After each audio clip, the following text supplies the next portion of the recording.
certo dia, à beira-mar, apareceu um jovem galileu. Ninguém podia imaginar que alguém pudesse amar do jeito que ele amava. Seu jeito simples de conversar tocava o coração de quem o escutava. E seu nome era Jesus de Nazaré. Sua fama se espalhou e todos vinham ver o fenômeno de um jovem pregador que tinha tanto amor. Vamos de novo. Um certo dia, à beira-mar, apareceu um jovem galileu. Ninguém podia imaginar que alguém pudesse amar do jeito que ele amava. Seu jeito simples de conversar tocava o coração de quem o escutava. Vamos lá! E seu nome era Jesus de Nazaré. Sua fama se espalhou e todos vinham ver o fenômeno de um jovem pregador que tinha tanto amor. E seu nome era Jesus de Nazaré. Sua fama se espalhou e todos vinham ver o fenômeno de um jovem pregador que tinha tanto amor.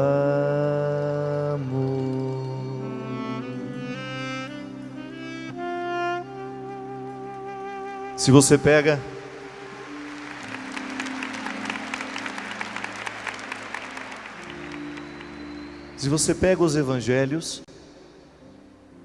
os evangelhos narram os inúmeros encontros de Jesus com as pessoas.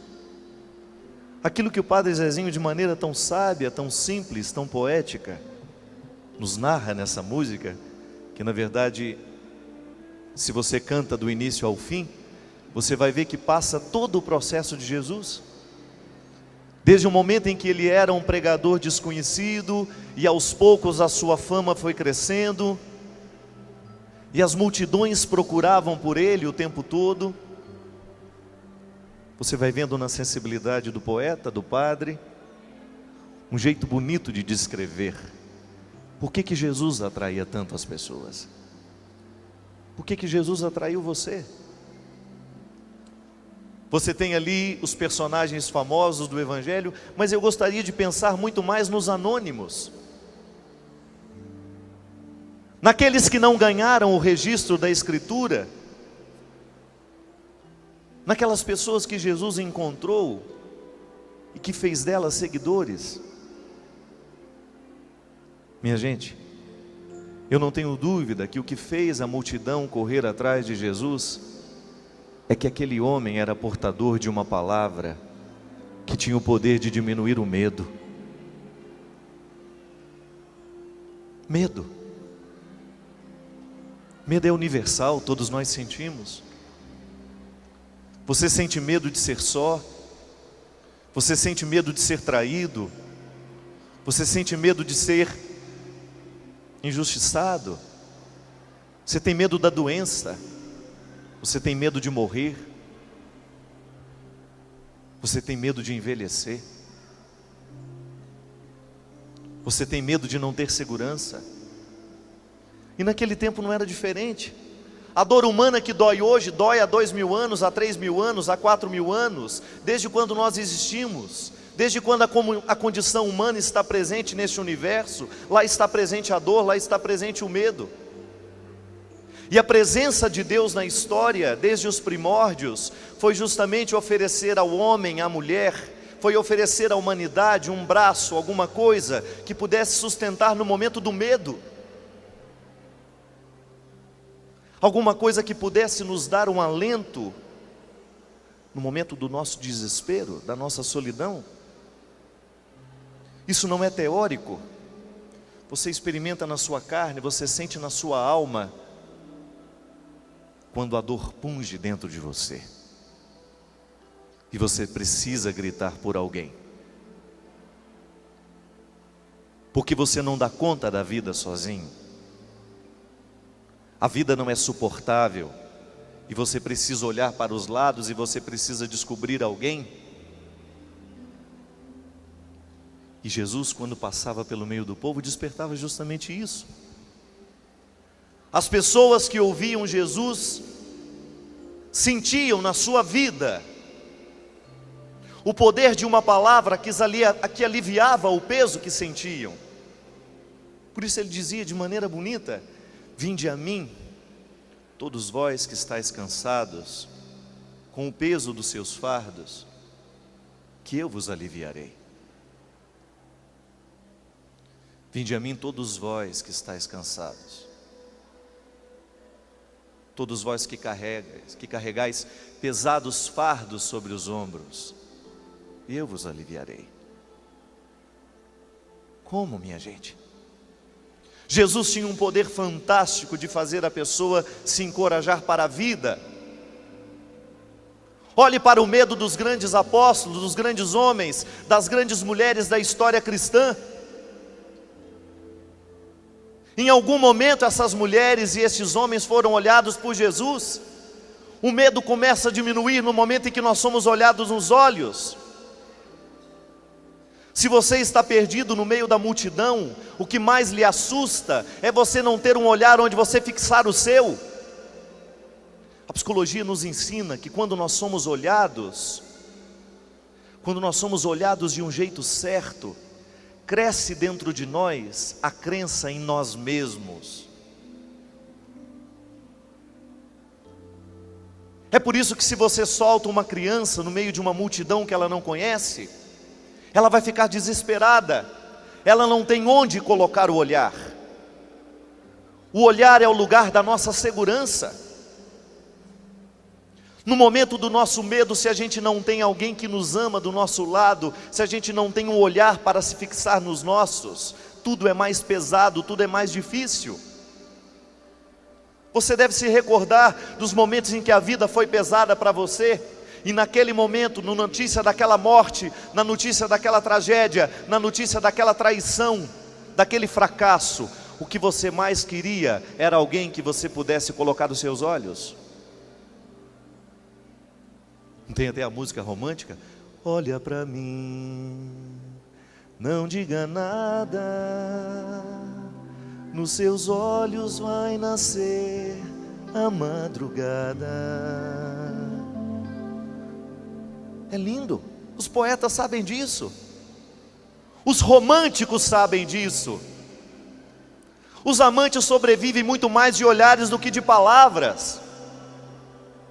Eu posso muito bem dizer a você, eu te amo, mas se o meu olhar não confirma a expressão que eu estou dizendo, você não vai acreditar no que eu estou dizendo, não. E era isso que fascinava em Jesus. Não era apenas a força de um discurso teórico, não era apenas a força de um argumento, de um homem que tinha uma boa fala, não era.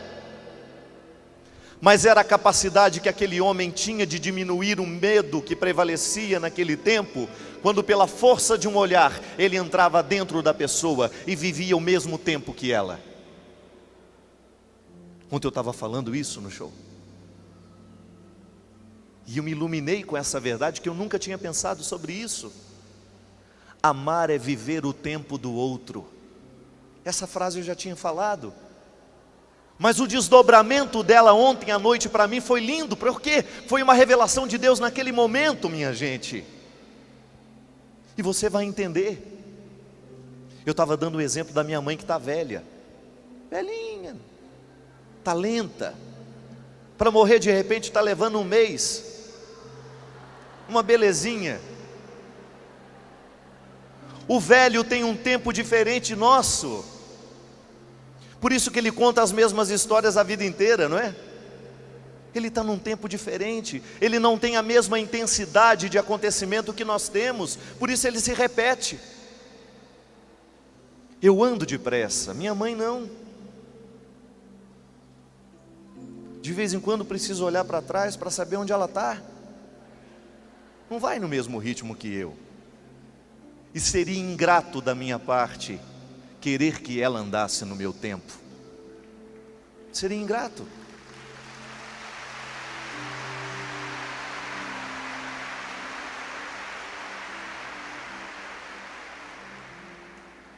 Entrar no tempo do outro é uma prova de amor, minha gente. Minha mãe é lenta, eu não sou. Eu fico lento por causa dela no momento em que estou com ela. Aquele que tem possibilidade ajuda o mais fraco. Eu entro no tempo dela.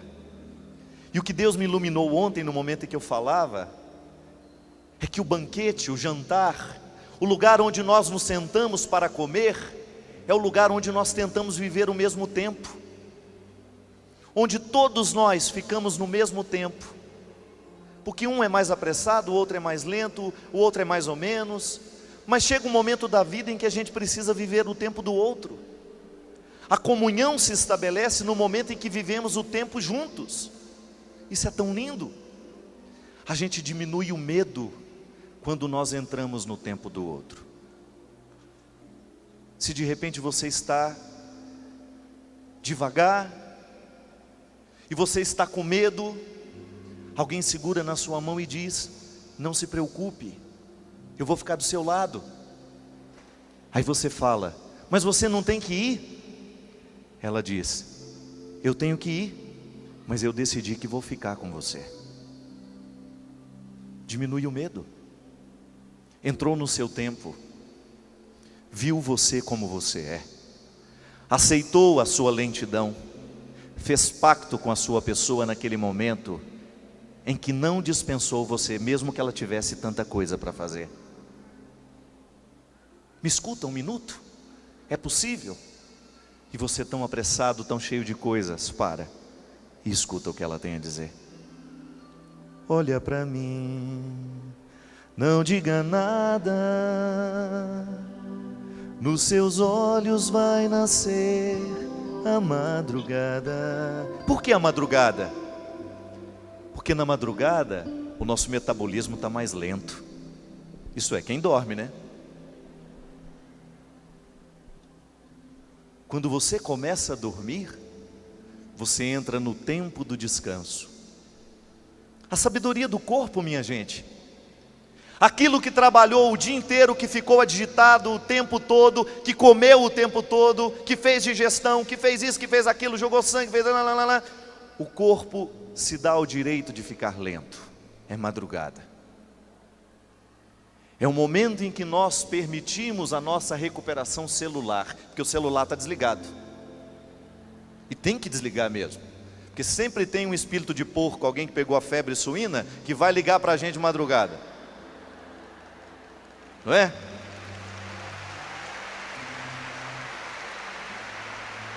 Tem uma amiga que adora ligar.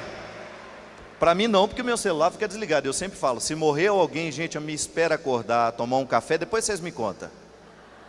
Que eu não vou sair de madrugada para velório de ninguém.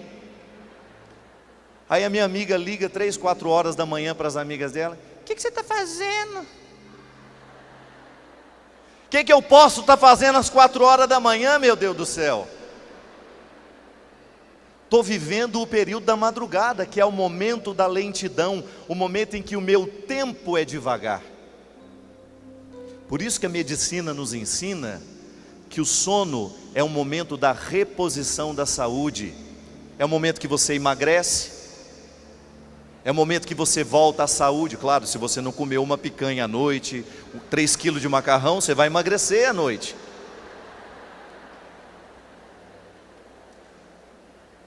É o momento que você vai produzir o seu GH, o hormônio do crescimento, que depois dos 30 anos a produção é menor, por isso que a gente envelhece. O GH é que mantém a gente jovem. Quanto mais você vive bem, maior é a sua produção de GH. A medicina nos ensina que para a gente produzir o GH, sobretudo depois dos 30, a gente tem que fazer esforço para viver bem, não se entupir de carboidratos à noite antes de dormir. Por quê? É o momento em que meu organismo vai reagir contra a velhice, contra os radicais livres. A madrugada é o tempo do metabolismo lento. Olha para mim, não diga nada, nos seus olhos vai nascer a madrugada. Talvez por isso a ressurreição tenha sido de madrugada. A ressurreição de Jesus é uma notícia que se dá na madrugada, no momento em que a vida é lenta. Na correria ninguém vai poder compreender a ressurreição. Na correria ninguém vai poder encontrar o outro. Na correria ninguém vai poder livrar-se dos medos. Porque é justamente a correria que nos coloca na perspectiva do medo, quando nós não temos mais alguém para olhar nos olhos porque o tempo não nos permite. Quando a nossa solidão vai se avolumando dentro de nós, porque nos falta tempo para a gente estar uns com os outros, com qualidade. E era isso que Jesus fazia, minha gente. Quando passava no meio das pessoas e ia tocando e transformando o tempo daquela pessoa em outro. Ia entrando naquele tempo, ia trazendo modificações para ele, ia fazendo com que aquelas pessoas pudessem viver de uma forma diferente, entravam num novo tempo, adentravam uma nova porta, conheciam uma nova morada, porque a presença de Jesus era assim. Eu fico pensando no medo de Madalena, quantos medos aquela mulher tinha. Uma mulher que passou a vida inteira sendo usada, um objeto. Uma prostituta. Como é que ela se enxerga? Um objeto. Para entrar no tempo da prostituta. Saia do seu tempo e entre no tempo da prostituta, ainda que em pensamento. Pense nos muitos medos que aquela mulher devia ter, minha gente. Quantas doenças físicas aquela mulher deveria trazer no corpo? Com certeza. Mas quantas doenças aquela mulher trazia na alma? Quantas doenças aquela criatura trazia no coração? Foi objeto de muita gente. E Jesus olha para ela e fez nascer a madrugada. Como que ele fez nascer a madrugada? Colocando aquela mulher num outro tempo, desacelerando o processo dos medos, fazendo com que aquela mulher pudesse olhar para ela mesma de um jeito novo. Jesus empresta para cada um de nós um jeito novo de olhar para o que somos. É a melhor forma que nós temos de lidar com os medos. Quando eu me deparo com os meus limites, muitas vezes eu não posso modificar os limites, mas posso modificar o jeito como olho para eles. A capacidade que Jesus tinha de colocar um óculos, colocar um jeito novo de ver a vida. Pense nos medos de Mateus. Mateus era um cobrador de impostos, aliado do Império Romano, legitimava a força da opressão do governo no meio do povo, cobrava das pessoas simples, retirava o dinheiro muitas vezes do sustento da família. Ele tinha consciência disso. Mas no momento que Jesus olha para ele, Jesus entra no tempo dele, fala a mesma língua que ele e coloca uma semente de novidade ali. Tornou-se outro homem, perdeu o medo. Qual seria o grande medo de Mateus? O medo de não sair daquela vida, quem sabe?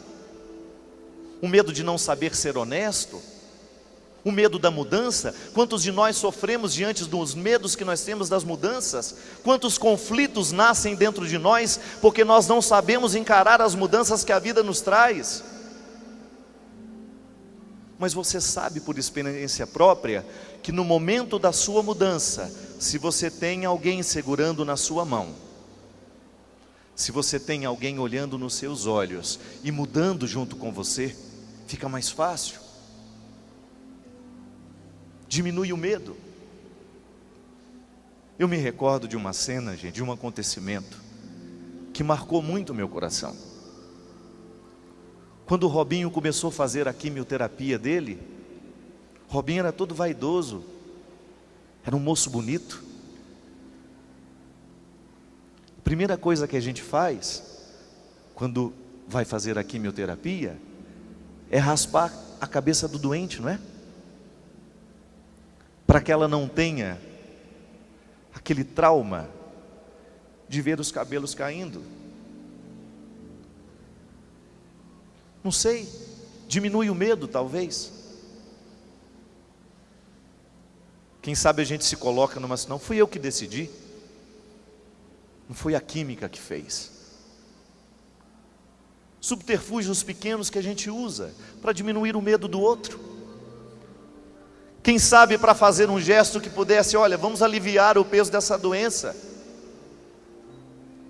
E no dia em que o Robinho ficou careca, mas antes dele ficar, o Denilson, o irmão mais novo, que estava acompanhando todo o processo, foi lá e raspou a cabeça antes dele. Então todo mundo agora vai ficar careca aqui em casa.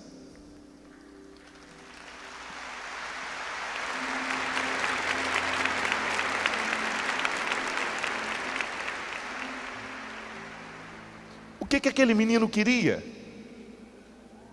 O que pode uma cabeça raspada fazer no coração do outro que sofre?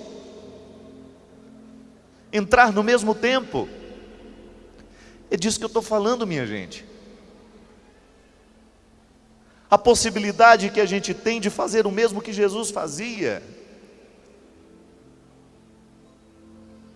Ao raspar a minha cabeça, eu demonstro que eu estou com você. Que o meu tempo de vaidades vai ter pausas. Por uma razão muito simples.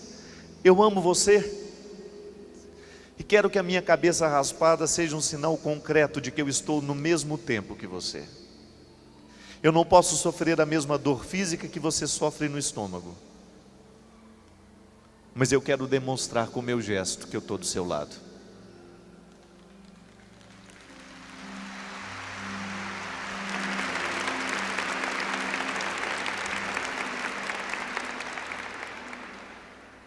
Diminui o medo?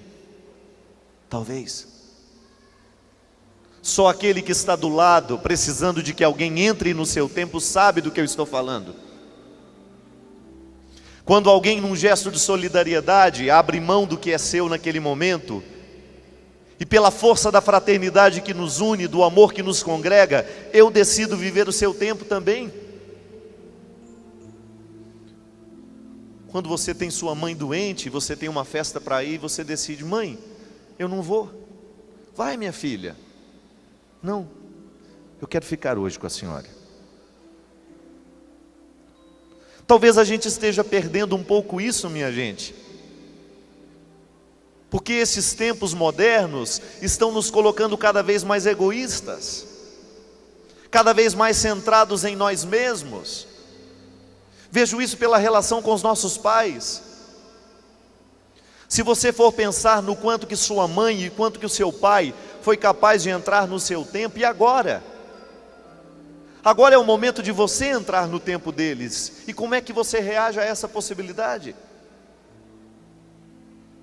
Talvez você não tenha que raspar a cabeça para estar do lado, mas você tenha que se despir de uma série de excessos que prejudicam a sua relação com o outro. Raspar a cabeça é um gesto externo. Mas quando nós tocamos nas questões que a gente não tem coragem de raspar, que a gente não tem coragem de arrancar de nós, e isso se torna causa de empecilho para as nossas relações humanas. Quando eu não sou capaz de me despir da minha arrogância, eu não acolho você, eu não entro no seu tempo. Eu, a vida inteira, estudei em seminário, a vida inteira tive que lidar com uma autoridade, e confesso para você, que não foram poucas as vezes em que na porta da autoridade, eu tremia feito uma vara verde, com medo. Por quê? Porque nem sempre a autoridade entrava no meu tempo. É um medo. Medo de não ser reconhecido, medo de não ser compreendido. Quando você está diante de alguém que tem o poder de tomar decisões sobre a sua vida, e você tem medo que aquela decisão não seja tomada considerando aquilo que você é, o medo que você sente, as dores que você tem, os limites que você possui. Mas eu também posso testemunhar que não foram poucas as vezes que Deus me deu a oportunidade de ter superiores, em que eu entrava feliz em suas salas, em que eu não tinha medo algum, porque eu sabia que Ele era capaz de entrar no meu tempo. Minha vida, uma vez, Deus me deu a graça de ter um padre, chamado Padre Herculano Vaz, Laninho, um dos meus superiores no tempo da filosofia, um homem que me apresentou Jesus assim, porque Ele é assim. Entra no meu tempo, me olha com todas as minhas misérias, mesmo sendo Ele um homem santo, tão pronto, tão cheio de virtudes. Quantas vezes eu chorei na presença daquele homem sem medo de mostrar quem eu era? E chorar ao lado, de frente de alguém que nos ama, minha gente, é choro de ressurreição, porque lava a alma da gente, lava a alma da gente.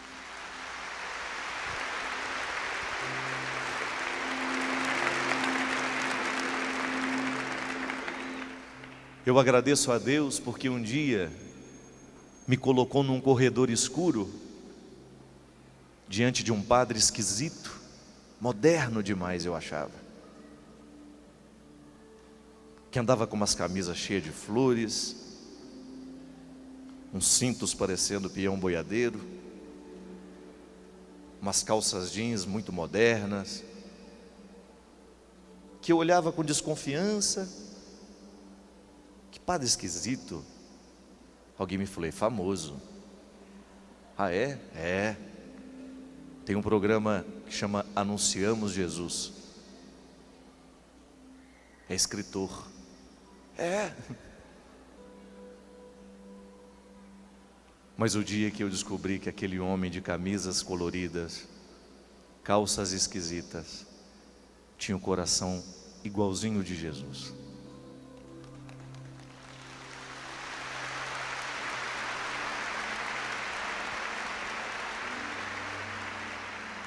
Não foi alguém que me contou. Eu posso falar da mesma forma como a samaritana fez depois de ter encontrado Jesus. E também aqueles mesmos que receberam o anúncio dela: esse homem é assim, assim, assado, ele faz isso, faz aquilo. Não, eles disseram para ela: nós estamos acreditando, não é porque você está dizendo, não, é porque eu fui lá e experimentei. Quando aos poucos eu fui conhecendo aquele homem, eu fui descobrindo que ele era cheio de pecados igual a mim, mas ele não desistia da salvação dele, e por isso ele era capaz de diminuir o medo do mundo.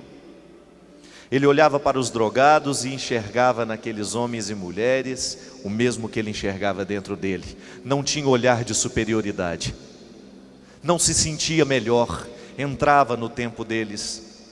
O tempo do Padre Léo era litúrgico. Era litúrgico.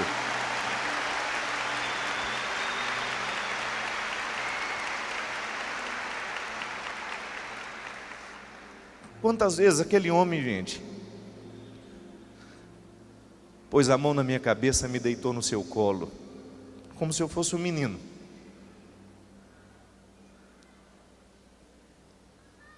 e diminuiu o meu medo. Da mesma forma como Jesus diminuía o medo de quem ele encontrava. Quantas vezes vendo o Léo de longe, lá em casa, morava em Belo Horizonte, ele aqui já no auge do seu trabalho aqui na Canção Nova, eu chorava igual uma criança do outro lado, porque a palavra dele estava agindo dentro de mim de maneira redentora. A palavra dele estava me salvando do outro lado da televisão.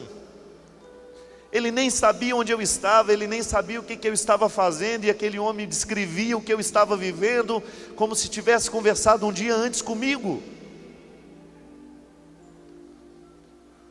Outro dia esse ordinário entrou dentro da minha casa de madrugada, deve ter uns 3 meses.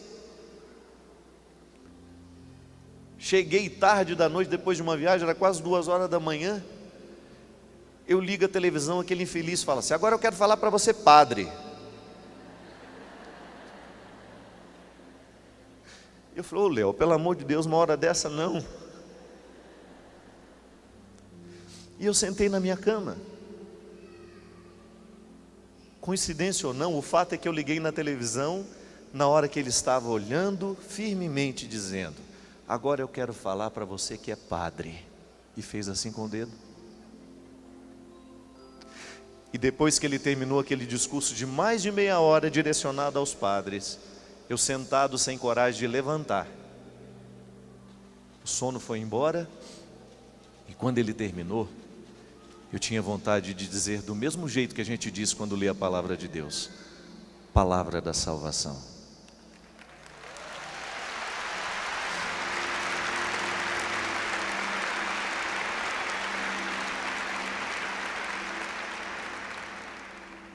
Porque a palavra, quando ela está conectada na palavra de Jesus, minha gente, ela não tem outro destino dentro de nós senão nos libertar. Não tenha dúvida disso. A palavra de Jesus, ela nos liberta, ela abre os nossos cativeiros, ela nos melhora. É por isso que nós precisamos correr atrás deste Deus, é por isso que nós precisamos revestir a nossa vida de mística, é por isso que nós precisamos ter contato o tempo todo com sua palavra, com sua celebração, com sua oração, com aquilo que nos conecta a Ele, com a música que nos fala dEle, com a palavra que nos recorda o que Ele disse, com os encontros que nos recordam o que Ele disse, na celebração aí da sua paróquia, naquilo que o seu padre pode dizer para lhe recordar o que Jesus diz, que tem o poder de diminuir os medos que nós sentimos.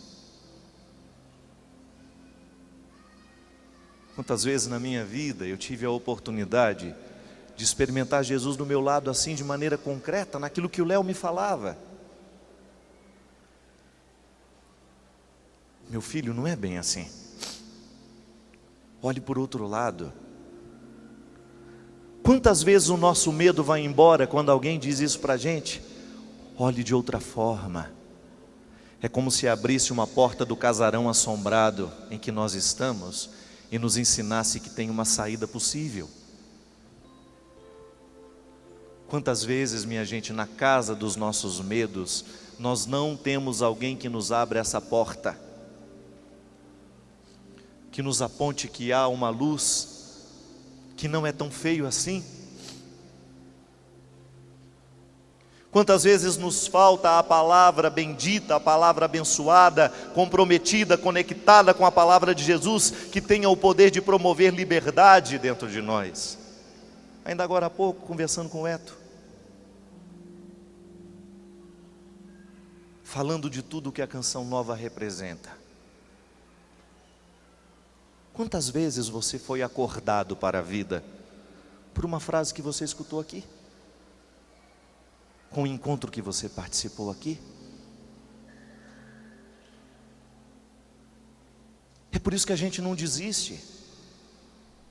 Porque enquanto a Canção Nova souber que ela abriu o cativeiro na vida de alguém, ela permanecerá de pé.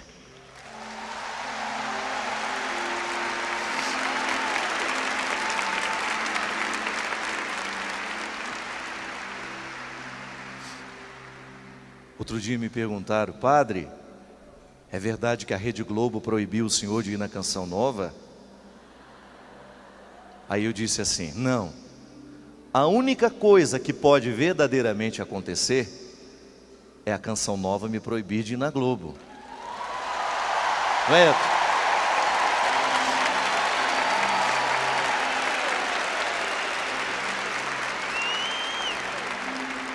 Porque enquanto nós estivermos com os mesmos objetivos, nós estaremos lá também, abrindo as portas para que esta palavra seja dita,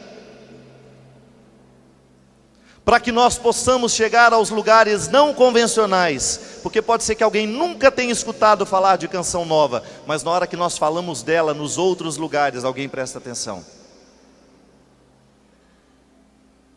E se anunciar o Evangelho, a Canção Nova não é nada perto do que significa o Evangelho.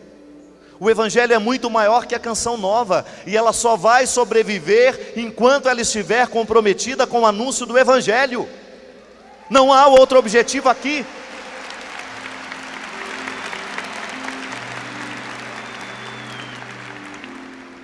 E os membros dessa comunidade sabem que tudo virá por terra o dia em que eles se desprenderem da missão verdadeira, que é anunciar o Cristo vivo e ressuscitado. É Jesus que disse isso no momento em que ele fez a revolta dentro do templo, e disse que o templo tem que ter um significado primeiro, o serviço do Senhor, outra coisa não. E por isso que nós precisamos lutar para que a palavra de Deus tenha poder na nossa vida, minha gente, porque somente a partir dela nós vamos conseguir lidar com os medos que a gente sente. Não é fuga. Eu não me sinto um alienado em absolutamente nada. Deus para mim não é fuga. Não fui eu que inventei essa história, mas eu estou tocado pela força de um Deus que me renova, que me retira do medo cada vez que eu me recordo da palavra que Ele disse. Cada vez que eu me recordo do que Ele disse, do que Ele falou, do que Ele fez. Se fez lá, pode fazer em mim também. Se Jesus fez naquele tempo, pode fazer em você hoje também. Você não tem o direito de dizer: eu não sou merecedor, Padre. Que ótimo que você não merece. Deus prefere agir no lugar que não merece.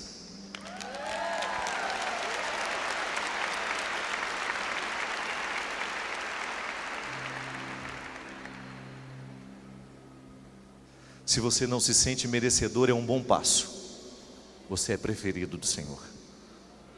Deus tem predileção pelos miseráveis e faz deles sinal de contradição no meio das nações. Toma posse disso, não tenha medo. Não tenha medo. Deus quer agir em todos nós. Deus quer transformar a nossa vida. Deus quer nos transformar em gente de bem. E para isso é preciso vencer os medos. A gente não alcança o sucesso da graça se a gente não vence a cadeia do medo.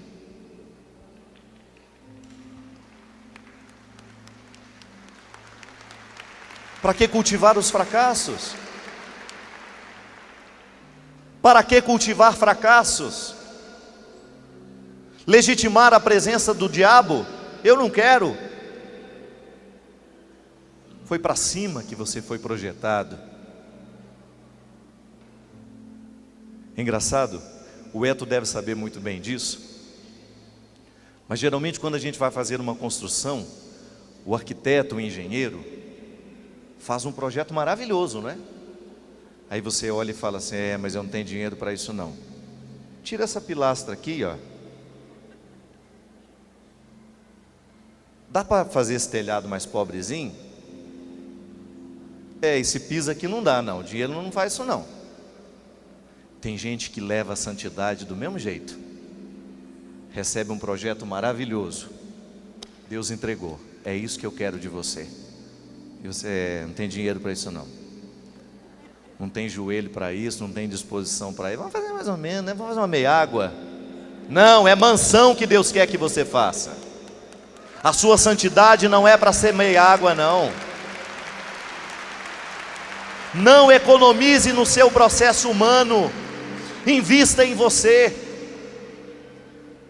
E isso, gente, eu digo sem medo de errar. O investimento pessoal que você faz, no momento em que você faz uma boa leitura, no momento em que você busca uma vida espiritual, no momento em que você não se acostuma com a pilastra torta que você construiu, que você tem medo de destruir porque você acha que vai cair. Quando você se acostuma a ser uma casinha qualquer, não, olhe para o projeto inicial que Deus fez. Não é qualquer coisa que Deus projetou para você. Os seus limites não podem ser impedimento para você chegar ao final dessa construção. Se o Eto tivesse tido medo, nós não teríamos nem a metade desse lugar. Olha para isso. Quando é que nós imaginávamos que nós iríamos construir isso com doação de ouro?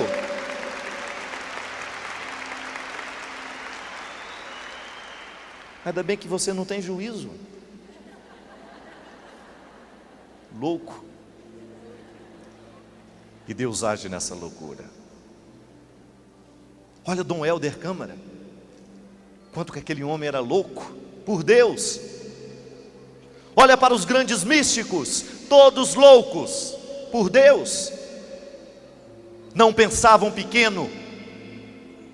A alma, a humildade precisa nos fazer pequenos, mas nós não podemos ser pequenos diante de Deus. O que Deus nos propõe é grande.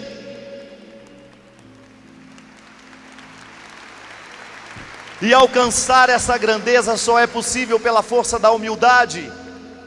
Você pode dar testemunhos de inúmeros padres, de freiras que se tornaram grandes e não perderam a humildade. Não esqueceram quem eles eram, mas colocaram os olhos no que Deus podia fazer com eles. São as grandes obras, minha gente.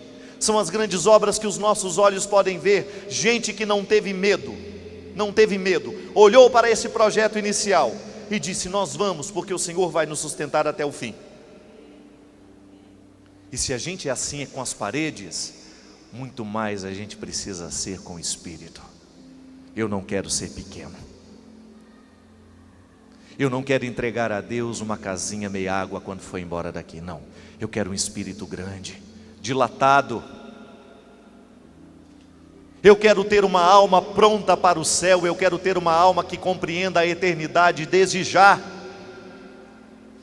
Eu quero ter uma alma que seja capaz de olhar nos olhos daqueles que estão do meu lado, independente de qual seja o credo que eles professam, independente da condição de vida em que eles estejam. O verdadeiro cristão é aquele homem que olha o mundo sem preconceito, porque o preconceito nos impede de chegar ao coração do mundo, o lugar onde Deus nos quer. Esse território está erigido desta forma, não é para santos. A Canção Nova não foi construída para trazer santos aqui dentro, não. A Canção Nova foi construída para trazer gente que aceitou o processo da reforma espiritual. E por isso será sempre bem-vindo.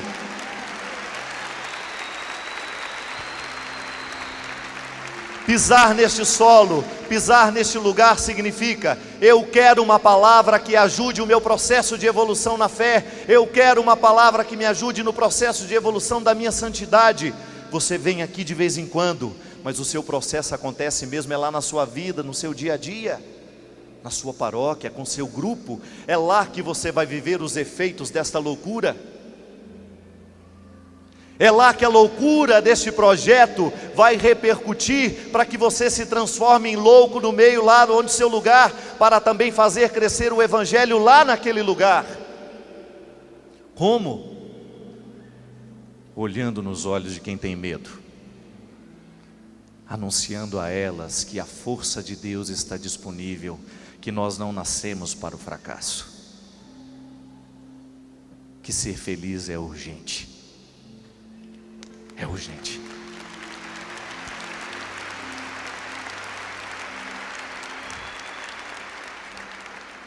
Olha para a planta inicial. Olha para o projeto inicial. O momento em que Deus colocou sobre as suas mãos a fotografia do que Ele quer que você seja. E pode ter certeza que na preguiça você não chega lá. É preciso empenho, minha gente. E não peça ao grande arquiteto que que faça modificações na planta para simplificar. Não. Peça a Ele forças para agir do jeito certo para chegar ao lugar. Isso é coisa de fraco. Dá para tirar isso aqui da frente? Não. Dá para derrubar essa paredinha aqui que está me incomodando? Não. Passa, descobre um jeito de passar por ela. Dá para tirar o mar da frente? Não. Põe o pé na água. E aí você vai ver o que vai acontecer. Dá para derrubar as muralhas? Não. Reza, grita na beirada dela. Essa metáfora é linda. Insista, grita o quanto você pode até abalar as estruturas desta muralha que está impedindo você. Não tenha medo do processo, não tenha medo do projeto inicial. Corra atrás dele. Corra atrás daquilo que é santo nessa vida. Corra atrás daquilo que é honesto, daquilo que é puro. E você não vai ter outro destino senão tornar-se puro também.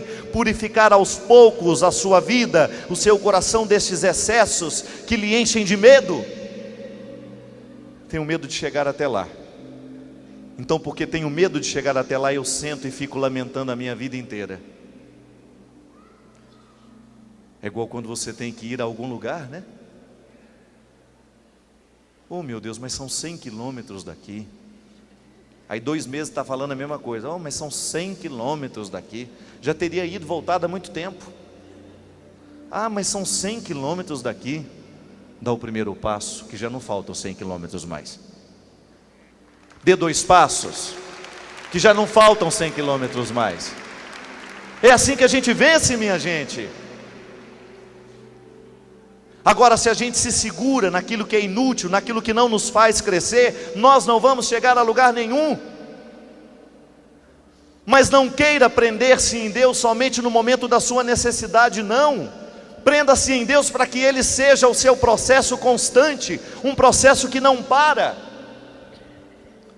Eu tenho um amigo meu, eu acho que foi Luiz Carvalho que me contou isso. É interessante. Diz que ele ia para a faculdade sempre num ônibus.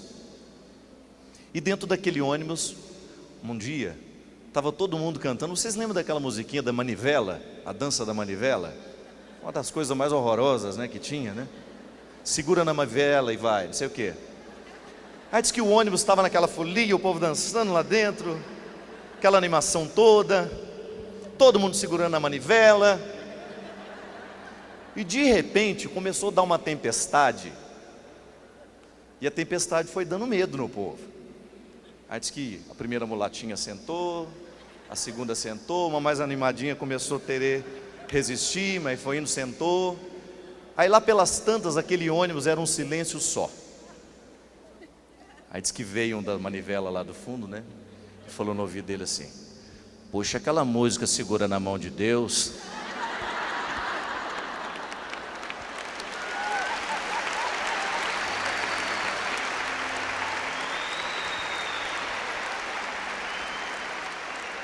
Mas aí, o meu amigo na sua sabedoria falou: não, segura na manivela.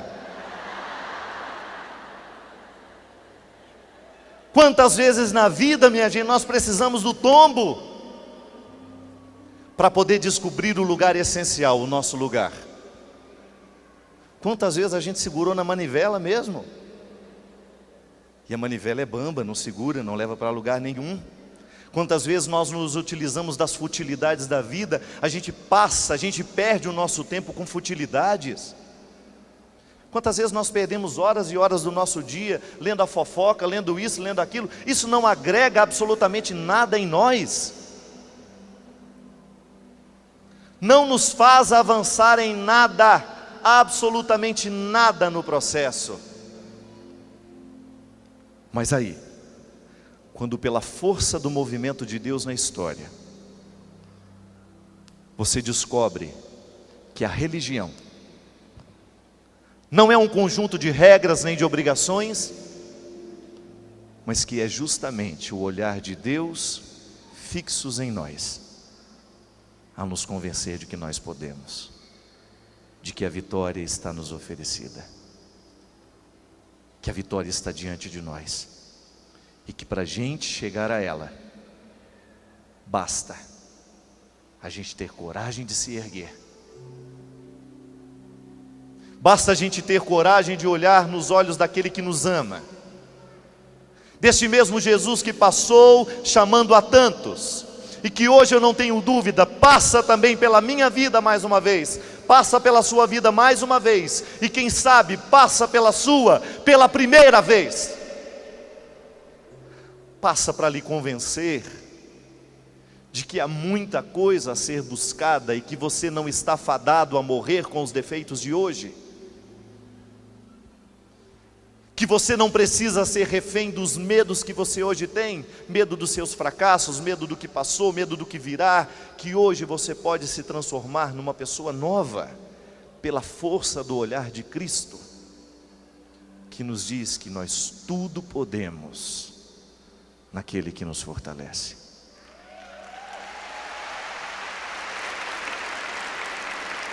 Que nós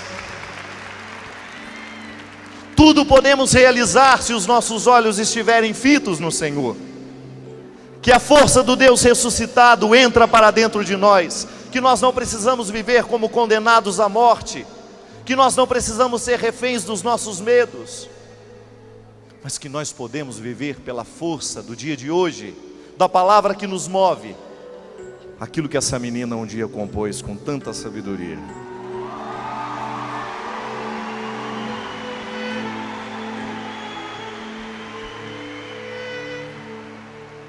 Você acha que essa música nasceu num momento de alegria? Não. Você acha que essa música nasceu num momento de coragem? Não. Essa música nasceu de um coração cheio de medo, dilacerado pela dor, mas com uma diferença: cheia de defeitos, cheia de imprecisões do mesmo jeito que nós, só que ela tem um diferencial. Esses olhos não se desprendem de Jesus. Ela se olha a partir deles. Pronto. Resolveu o impasse. A fraqueza se transforma em força. Você pode fazer o mesmo? O mesmo você pode fazer. Não precisa ser diferente de você. Coloque os seus olhos nos olhos de Jesus e diga: eu posso, tudo posso, naquele que me fortalece. Nada e ninguém no mundo vai me fazer desistir. Quero, tudo quero, sem medo entregar meus projetos. Deixar-me guiar nos caminhos que Deus desejou pra mim. E ali está. Vou perseguir tudo aquilo que Deus já escolheu pra mim. Vou persistir. E mesmo nas marcas daquela dor, do que ficou, vou me lembrar e realizar o sonho mais lindo que Deus sonhou. Oh, oh, oh. Em meu lugar está à espera de um novo que vai chegar. Vou persistir, continuar a esperar e crer. E mesmo quando a visão se turva e o coração só chora, na alma a certeza da vitória. Canta comigo, Pai. Posso, tudo posso, naquele que me fortalece. Nada e ninguém no mundo vai me fazer desistir.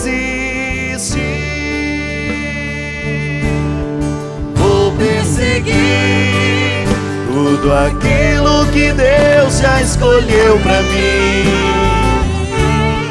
Vou persistir, e mesmo nas marcas daquela dor, do que ficou, vou me lembrar,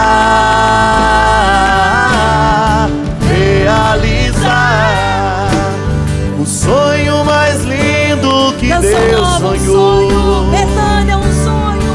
Em meu lugar está, à espera de um novo que vai chegar. Vou persistir, continuar a esperar e crer, e mesmo quando a visão se turva e o coração só chora, mas na alma a certeza da vitória.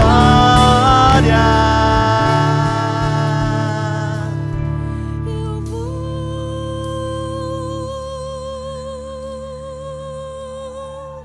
sofrendo,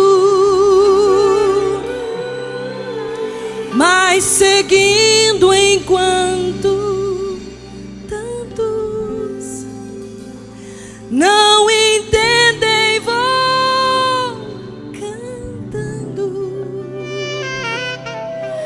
minha história, profetizando que eu posso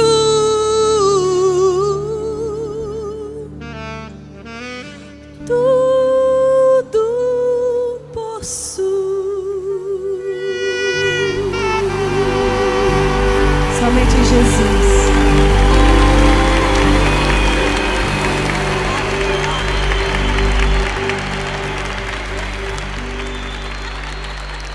Agora, você há de convir comigo que para ter força de dizer tudo posso, você precisou mergulhar muito na sua miséria.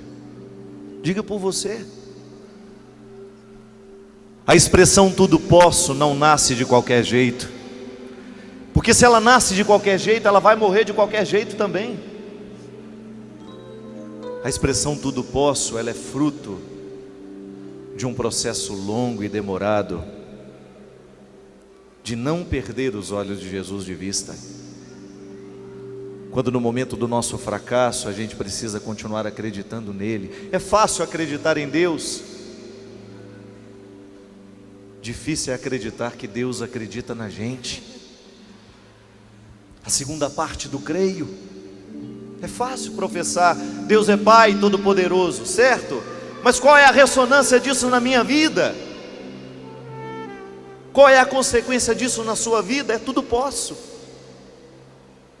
Quando a fé que eu tenho em Deus se revela em mim como coragem a ser vivida, eu tudo posso. Mesmo quando tudo parece nublado, mesmo quando a visão se turva e o coração só chora. É a sua história, minha gente. É a minha, é a sua. Por isso o processo do tudo posso em nós é lento, mas ele chega.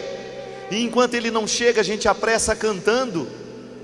Da mesma forma como a criança que julga ser um super-herói mesmo sem ser. Mas se ela vai sendo educada para a coragem, ela vai ganhando poderes maravilhosos. Ela vai se transformando num ser humano memorável. Quando os pais ajudam a equilibrar o sonho e a realidade. Meu filho, você não pode ser um super-homem, mas você pode ser um homem super. Você não pode ser uma mulher maravilha, mas pode ser uma maravilha de mulher.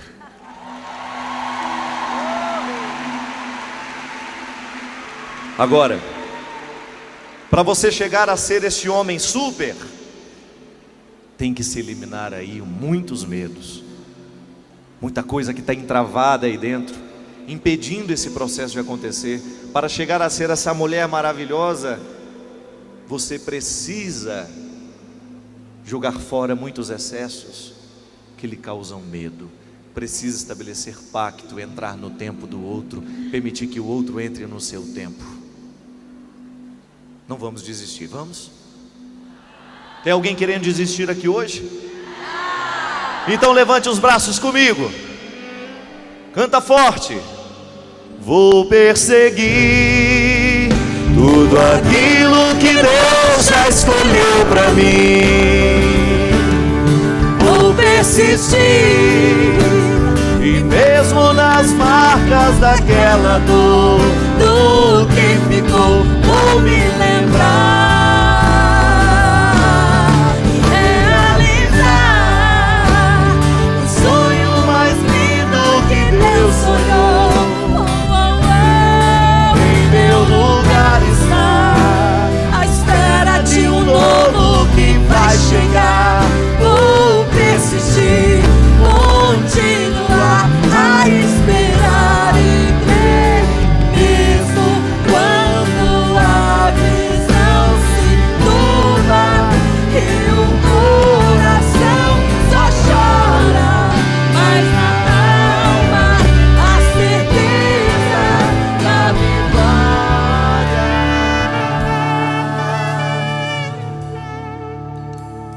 Quem é que pode aqui? Naquele que lhe fortalece. Peça a Deus essa força agora. Estenda os braços e peça para que Deus lhe dê coragem de acreditar nisso. Sim, Senhor, nós clamamos o poder dos céus, a força do Teu Espírito Santo Consolador. Derrame sobre este povo, Senhor, a coragem que caracterizou os grandes profetas, os grandes homens e mulheres de Deus, que revestidos pela força do Seu amor e da Sua misericórdia, puderam experimentar na carne e na alma a coragem de dizer que eles tudo podiam naquele que os fortalecia, e tiveram coragem de viver a loucura dos grandes projetos, sem desprenderem os seus pés da humildade que caracterizou o serviço do Senhor. Derrama sobre a Tua igreja, Senhor, a capacidade de ser pequena, mas ao mesmo tempo grandiosa nas suas pretensões, de evangelizar o mundo, de fazer a palavra do bem prevalecer.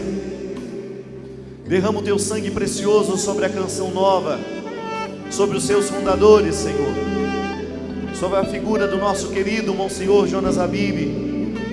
Confirme-o na força desta missão, Senhor. Que a grandeza destes projetos possam ser agora revestidas em bênçãos para a vida deste homem, para a vida da Luzia, para a vida do Eto, para todos os consagrados, todos os funcionários, todas as pessoas, toda a família Canção Nova. Que nós possamos viver a força desse olhar de Jesus, a nos convencer que tudo podemos naquele que nos fortalece. Derrama sobre o povo aqui hoje reunido, Senhor, o Senhor que é capaz de enxergar o coração de cada um, de saber as necessidades particulares, quais são os medos que enfrentam.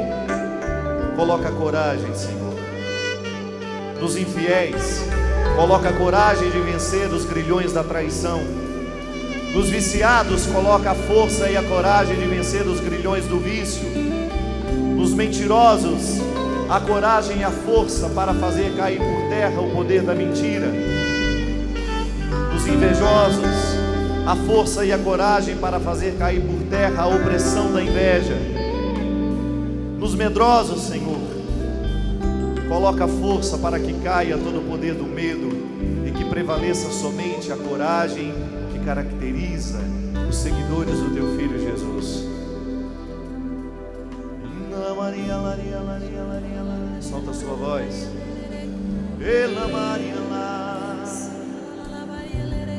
ela Maria lá, ela lá, deixa cair por terra tudo aquilo que é excesso em você. Fique mais leve hoje. Você que está em casa também, peça a Deus a graça de tirar esse peso que você tem no coração. Sabe como? Prestando atenção em Jesus, olhando para a sua palavra, para aquilo que Ele nos prometeu. Vinde a mim todos vós que estáis cansados, e eu vos aliviarei dos pesos. Vinde a mim todos vós que estáis fracassados, porque eu vos reservei a vitória. Vai tomando posse disso. Eu aceito essa vitória, Senhor. Eu quero renunciar todos os meus fracassos. Eu quero que caia por terra todo o poder de uma vida infeliz passada. Eu quero o presente, Senhor. Eu quero o futuro que o Senhor me reserve. Eu quero as grandes realizações. Eu quero o projeto inicial. Eu quero a grandeza do projeto inicial, mas eu quero a humildade da minha alma. Coloque a mão em quem está do lado. Reze por essa pessoa, para que Jesus faça cair por terra tudo que nela é impuro, todo poder opressor que possa existir dentro de nós, todos os entraves da nossa alegria, da nossa felicidade. Destrava, Senhor, destrava a alegria que está presa nos corações que estão aqui. Devolva-nos, Senhor, a graça, a coragem para que nós possamos vencer tudo aquilo que nos oprime.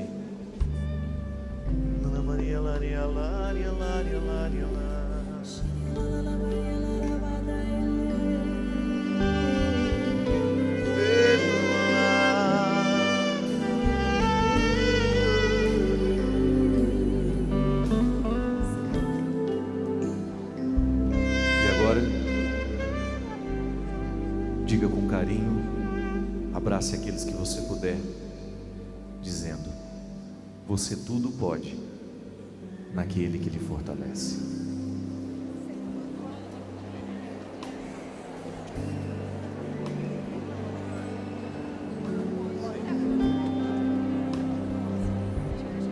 Vou perseguir tudo aquilo que Deus já escolheu para mim.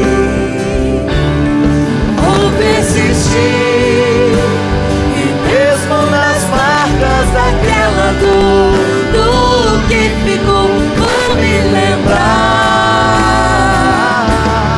Realizar o sonho mais lindo que Deus sonhou. Em meu lugar está a espera de novo que vai chegar. Vou persistir, continuar a esperar e crer, mesmo quando a visão se nubla e o coração só chora. Mas na alma a certeza da vitória eu vou sofrendo,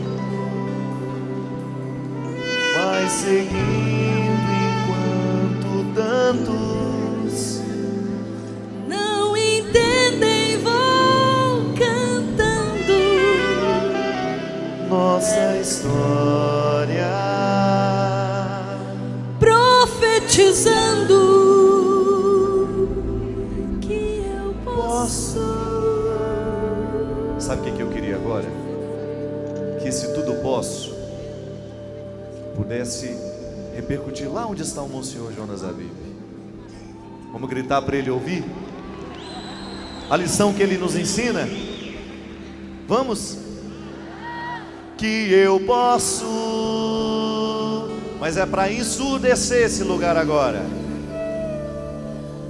Tudo posso. Mais uma vez.